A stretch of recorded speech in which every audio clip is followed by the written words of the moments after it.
Gue juga oke, gue lebih ke arah Onyx Prodigy. Nah, kita langsung loncat aja ke game yang terakhir antara PUBG Esports melawan Onyx Prodigy. Best of one, siapapun yang menang game ini akan memenangkan series ya. Kita lihat saja. Oke, head to headnya di bagian gold lane ada Nathan dengan Tamus, di bagian EXP lane ada yang namanya Ruby dan juga Barats di sini, Gio. Betul. Kita lihat Cheesecake di arah depan sana mencoba untuk mengganggu pergerakan dari seorang Hayden. Bahkan sebenarnya dia tertuju pada Sir Fitlands sedang melakukan purple buff. Teman-teman dari PUBG Esports masih coba untuk clearing minion. Di detik-detik masuk menit pertama tentunya belum terlalu banyak ada inisiasi yang berlebihan dari kedua tim. Kalau kita lihat juga dari Tamanya kali ini mencoba untuk membantu penyerangan dari Evil udah mulai hadir mendapatkan sebuah Little Wanderer-nya dan berhasil diamankan begitu saja, Goni. Yes, Granger-nya dengan Retribution berhasil mengamankan yang namanya Little Wanderer. Kita lihat, Onyx sudah memberikan pressure. Damage dari Vel lumayan berasa ke arah Lei dan juga Cheesecake.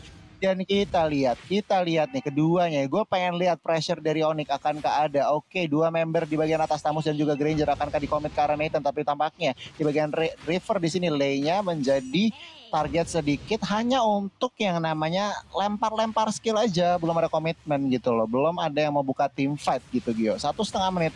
Dan Turtle akan spawn 30 detik ke depan. Dan kita lihat aja nih pergerakan dari kedua tim, Gio. Betul. Masih belum ada komitmen seperti aku dengan dia yang tidak ada komitmen lagi. Tapi sementara itu dari purple buff-nya milik Evil masih coba untuk dijaga karena ada Cheesecake juga dan juga Lei. Tapi lihat Svetlands udah mulai mencoba untuk nyolong sebuah jungle di area depan sana. Bahkan satu Dead Sonata bisa dikeluarkan oleh Evil. Tapi ternyata hanya untuk memukul mundur saja dari seorang Sir Fitlands ya. Dan Turtle kali ini sudah mulai hadir tengah-tengah line of down, Goni. Yes, setuju banget. Tampaknya di sini Sir Fitlands gak mau pakai lama, langsung aja hajar. Dan Granger mengetahui mungkin early game pressure-nya kurang. Jadi dia tampaknya akan mencari kompensasi lain. Yo, lihat Tamusnya. Tamusnya udah ada di purple buff-nya. Teman-teman dari Onyx, apakah ini suatu kompensasi? Dan langsung aja Retribution-nya diamankan oleh Evil. Jadi ini yang namanya kompensasi ya, tapi tampaknya di sini Hayden harus berhati-hati dan First Blood akan diamankan oleh Poisey. Setapan yang baik dari Lei dan juga Cheesecake untuk menyambut yang namanya salar rotasi dari seorang Hayden. Dan kita lihat saat ini, untuk saat ini nih Choji memasuki menit ketiga, apa yang lo bisa lihat, apa yang lo bisa baca? Untuk sekarang sih dari draft ya, kita ngomongin dari draft dulu. Ini draft sama-sama agak kuat di early-nya, cuman kalau ngeliat kayak gini, otomatis rotasinya sih yang harus dipentingkan terlebih dahulu. Oke, rotasinya setuju banget. Dan kita lihat di sini Little Wanderer berhasil diambilkan oleh Granger di sini, Gio. Ya, tapi itu sebenarnya yang tadi dapat purple buff itu adalah seorang Tama ya. Tadi ketika mau dicuri sama Evil karena dia nggak pakai retribution juga dari Evilnya, so bisa diamanin oleh teman-teman Onyx Prodigy. Tapi kita lihat Tama di garis depan sana, Dead Sonata udah masuk kali ini dan mendapatkan satu Rafael. Tapi Tondos yang masuk segitiga bermuda yang mendapatkan satu Rafael di depan sana. Satu untuk satu, Tama untuk Cheesecake. Dan ini akhirnya ada beberapa pertarungan tapi Alma Vendetta dari seorang yang mencoba untuk mendapatkan King Brian di depan sana. Tapi King Brian dengan barat yang begitu tebal bakal sulit banget untuk ditumbangkan oleh seorang Ruby. Tapi sementara itu nggak sampai di situ aja. Dari Poisey kali ini mencoba untuk mendapatkan fast, tapi unstoppable force-nya dari seorang Hayden bersama dengan ejectornya. Poisey dengan sebuah vengeance hanya mendinai kematiannya saja dan dia akhirnya harus tumbang di area atas, Goni. Backupan yang sangat baik dari seorang Jawhead, dari seorang Hayden. Dia aware kalau misalkan Poisey sudah memberikan pressure, dia langsung membackup saja fansnya. Dan kini Nathan-nya sangat-sangat happy dan juga Choji. Dia belum terpick off dan dia di gold lane. Dan ini harus diperhatikan oleh teman-teman dari PUBG Esports, Gio. Betul, apalagi dapat 1 poin kill, happy banget pasti Goni dia itu. Tapi sementara itu Turtle yang kedua bakal muncul tengah-tengah lane of down. Dan ini akan jadi perebutan yang menarik. Tapi Detonas Welcome to Mobile Legends masih bisa didinai oleh seorang Ray. Dan akhir tidak jadi Turtlean. Bahkan Svetlands kali ini dengan Tonrosnya mencoba untuk mendapatkan Turtle berikutnya. Udah mulai dipok, tapi Cheesecake sadar akan hal itu. Dan Lei datang mencoba membantu. Hampir saja ditumbangkan dengan adanya Tama di sana. Tapi lihat, Jawhead-nya ditarik dengan Alma Vendetta. Begitu saja dan akhirnya Tonros. Tapi ternyata satu putaran retribution yang baik sekali dari seorang Evil. Mendapatkan satu turtle dan bahkan double kill dari Kagura Lei ke arah seorang Sirvitless. Ini gak baik banget untuk Onyx Prodigy karena kehilangan turtle dan kehilangan outer turret di area tengah, Goni. Rugi, benar-benar rugi. Dan gini, Evil dengan 103 juga lagi nyaman banget nih. Dan kita lihat di sini 3 member sudah bergerak ke arah King Brian. King Brian belum full stack dan dia harus mundur dengan flickernya. Ngelihat menit kelima nih Choji, apa yang lo bisa lihat dari situasi saat ini Choji? Pertama ya, Tama skillnya agak kurang akurat. Banyak banget momentum di mana dia sebenarnya bisa banget memberikan damage output yang lumayan besar. Tapi sayang sekali entah itu di gocek ataupun tidak akurat yang keluar dari Tama. Yang kedua, Hayden. Dari tadi memang dia agresif, tapi agresifnya agak kurang hati-hati yang membuat dia di early game seperti ini udah tumbang 2 kali. Dan kalau misalkan dari laningnya, dari rotasinya dia tetap mau nekat tapi nggak memperhitungkan beberapa langkah ke depan, nah itu bakalan jadi makanan banget untuk Pups. Apalagi dari Evil-nya masih nge-snowball dengan 1 kali kill, 0 death dan juga 3 assist. Dan kalau dilihat dari Pups-nya, Ray di sini sih udah mulai kelihatan ya nih rotasi-rotasinya udah mulai bantu-bantunya. Cuman lagi Cheesecake juga harus ditumbangkan biar supaya Evil lebih mudah lagi di HP-nya Goni. Ya, gue setuju banget. Cheesecake-nya juga memberikan impact yang luar biasa di sini. Dia tahu kapan masuk, kapan harus buka map, dan itu apa ya, bikin Onyx tuh miskalkulasi. Dan yang kita tahu, yang kita udah predik tadi ya, komposisi dari Onyx tuh harus mengekstrak potensi early game-nya. Malah balik lagi, Pups-nya yang malah megang early game-nya. Lihat gold-nya 3.000 dan kini mereka mengincar target objektif turret di bagian atas. Kita lihat di sini, Poisey menjadi frontline, Unstoppable Force dikeluarkan, bahkan ejector. Kita lihat akankah hilang, tetapi tampaknya Jawhead-nya malah hilang duluan. Dibayar oleh Poisey di sini, tetapi tampaknya Vance harus langsung hilang. Kini mereka langsung all out war. Veil-nya memberikan damage yang luar biasa, tetapi hanya menumbangkan seorang Evil. Mereka masih mau. Sirvitlance masih bisa survive, tetapi tampaknya untuk saat ini 2 tuker 2 tadi di bagian atas, Gio. Betul sekali, 2 tukar 2 dan akhirnya teman-teman Onyx dan juga Pups harus merasakan balance ya pertarungan di area atas dan membuka space untuk turtle yang ketiga kali ini. Sirvitless garis depan sana, tapi Cheesecake sadar akan hal itu, memberikan pressure juga tentunya, menunggu Ray yang masuk dengan I'm Offended kali ini.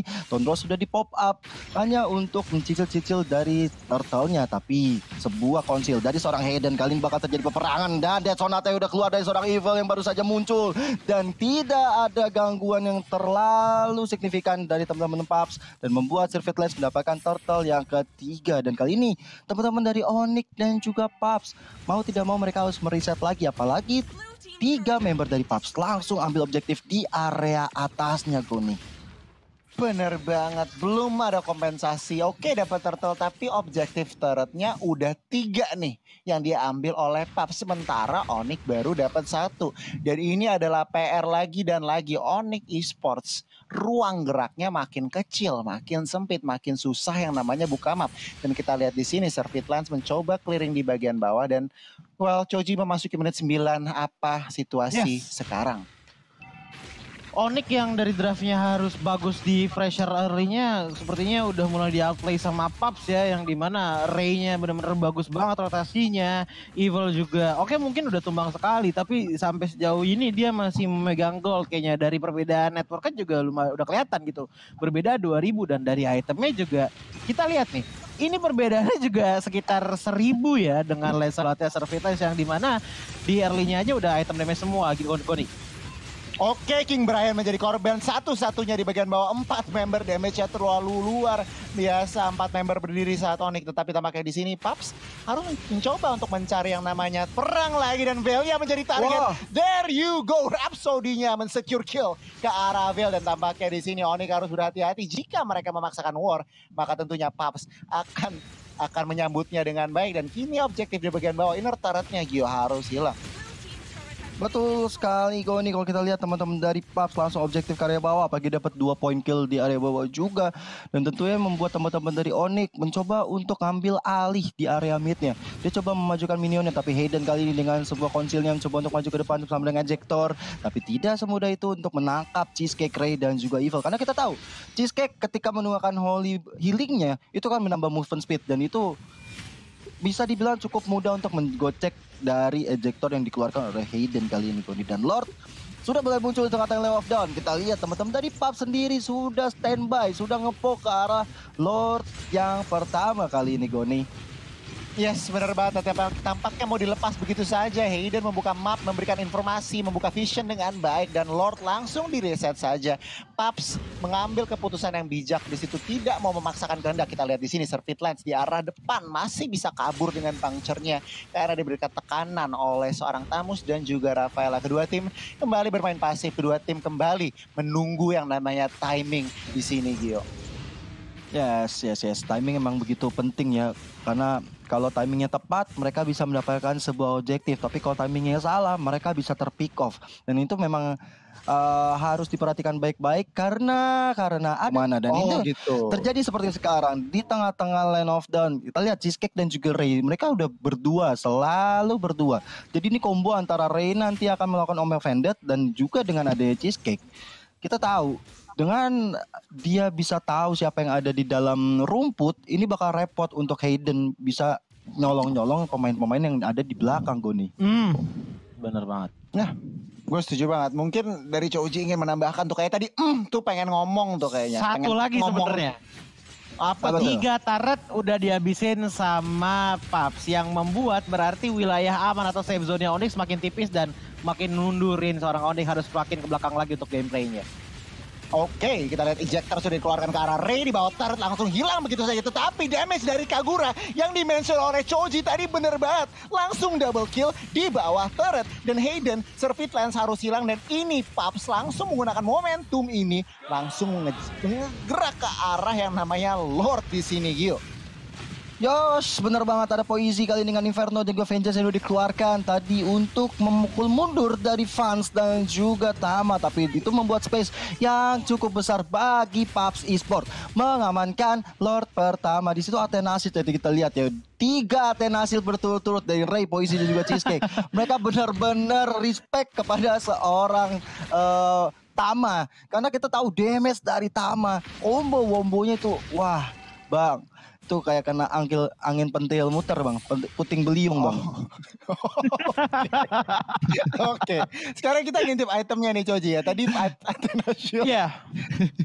Athena Shield udah ada 4 orang yang make dari PUBG dan ini memang membuktikan kalau damage Shavel memang harus banget di-consider gitu loh. Apalagi sepatunya aja juga udah pada cabut semua ya. Padahal jungler di sini Lancelot gitu yang dimana di fisikal. Jadi memang bagus banget untuk pemilihan itemnya PUBG dan membuat PUBG lebih enak lagi untuk mendeny damage dari Veilnya Tama. Oke, itu dia dan kita lihat di sini Lord sudah ke arah bottom lane. Tampaknya belum ada yang namanya komitmen PUBG nggak mau gegabah. Mereka tahu Lord pressure-nya ada, mereka cuma mencari-cari ruang gerak lagi dan kini Onyx masih ngedefend dengan 5 orang karena belum ada yang open war. Lancelot cukup berani di bagian depan di sini mencoba clearing top lane. Oh, Phantom Execution ya tertangkap dan itu adalah sebuah blunder. What and I'm offended. Ejector flicker dikeluarkan ke arah Evil tetapi follow up damage-nya di mana? Nggak ada yang bisa memberikan damage. King Brian di bagian depan harus hilang dan bahkan Hayden is next. 3 member dari Onyx harus hilang dan kini 5 member masih berdiri dari PUBG Esport, Gio. Wah, GGWP banget dari PUBG, gokil combo-wombonya coy. Asli gue ngeliat tadi Ray bener-bener on point. Disitulah permulaan dimana 3 member dari Onyx harus tumbang. Tapi kita lihat teman-teman dari PUBG kali ini udah ada 1 ini turret yang akan dihancurkan, bahkan 2 kali ini di area tengahnya benar-benar akan dirontokin 1 persatu semua objektif dari PUBG dari Onyx Prodigy dan ini akan baik banget untuk membuka space, membuka lagi jalur kemenangan bagi PUBG Esport Choji. 1 turret aja yang baru ditumbangin sama Onyx. Tapi kalau misalkan kita lihat ini Kaguranya udah kurang ajar banget sih. Dari Lei ini tadi kalau misalkan Gio lihat ya, 1 payungnya Kagura ini udah ngabisin 4 bar darahnya Fans loh. Gila, itu kalau kena jenjeng overturn sekali tuh kan. Gila. Fast hand yang cukup ini ya. Tadi baru aja dibilang sama Choji. Wah, langsung terjadi. Tapi untungnya buat Surfeit Lens masih selamat di situ Choji. Masih selamat. iya, dan ngelihat damage dari Kagura seperti ini sih kayaknya belum ada yang respect damage Kagura nih Goni. Belum ada yang respect, kita lihat di sini. Oh, ada sedikit ejector tadi ke arah Surfitlands, tetapi ruang gerak yang namanya Paps itu luas banget. Luas banget di sini, Go. Mereka udah invasi pelan-pelan meskipun orange buff-nya masih diambil, tetapi lihat 2 inhibitor sudah hilang. Dan apa yang bisa dilakukan oleh Onyx pertanyaannya, Gio? Jawabannya adalah coba untuk setup di tengah-tengah Lord seperti ini. Mereka kan lengkap nih. Mereka nggak ada kekurangan apapun. Nah, coba untuk Hayden bisa coba masuk ke area belakang, tapi menggocek dari Cheesecake. Nah, itu begitu caranya kalau menurut gua. Supaya dia nggak kelihatan di rumput, dia bisa ambil inisiasi di belakang. Tapi kalau emang harus ketahuan dengan Cheesecake, ya udah tumbangin dulu Cheesecake-nya. Kayak gitu. Karena dia juga punya skill untuk healing. Tapi lihat dengan adanya sebuah Death Sonata. Tama. Sudah Skatul maut. Bahkan mau gak mau harus pulang kali ini. Di detik 20 yang sebentar lagi Lord bakal muncul. Ini tentunya membuat teman-teman dari Onyx. Yang tadi gue bilang harus nyulik sih. Oke lah, Haydennya mungkin gak bisa untuk masuk. Tapi kita tahu ada King Brian. Dia bisa ada Detona's Welcome. Yang pakai Purify hanya Cheesecake. Dan ini bisa menjadi makanan sebenarnya kalau mau nangkep Evil. Goni. Berat juga ya tugas dari teman-teman Onyx untuk ngembaliin pertandingan ini, Joji. Tapi kita lihat Lord udah berdiri dan bahkan ejector sudah dikeluarkan oleh Cheesecake. Tapi nggak mau di all in ya, belum mau di all in karena mungkin belum pede ngeliat informasinya masih kurang. Mereka takutnya malah dibalikin lagi. Tapi kita lihat di sini Paps sudah mulai bergerak secara agresif sekali ke arah Lord. Mungkin akan dikomit tergantung dari rotasi, kita lihat saja. Dan di reset dulu tampaknya karena masih kurang informasi, Gio. Masih kurang informasi. Kita lihat di sini tampaknya belum ada perbukaan dari kedua tim. Bahkan King Brian menjadi sang informan dan juga Hayden di bagian sana. Oh, Lordnya langsung diamankan. Belum ada Gini yang overturnya sakit banget di bagian depan. Hayden harus hilang. Dan bahkan King Brian selamat Poisy masih berdiri tegap dengan immortalnya di sini, Gio. Betul, bukan sembarang betul Goni, tapi kita lihat di area bawahnya udah mau dihabisin aja teman-teman dari Onyx Surfitlands. Dengan satu puncture langsung mundur ke area belakang. Bahkan teman-teman dari Paps, 5 member mereka. Benar-benar 5 member langsung coba untuk masuk ke sana untuk menghabiskan satu base ya, yang udah bakal sulit banget untuk di-defense. Bahkan ada Tetos welcome-nya hanya mendinai saja. Dan kali ini Paps Esport makin hari makin menunjukkan tajinya. Iya, ini dia. Celebration yang dilakukan. Celebration juga ya. Saya takut loh Pak, lihat badut serem kayak gitu Pak. Jujur saya takut, saya kaget. Taunting lagi dan lagi.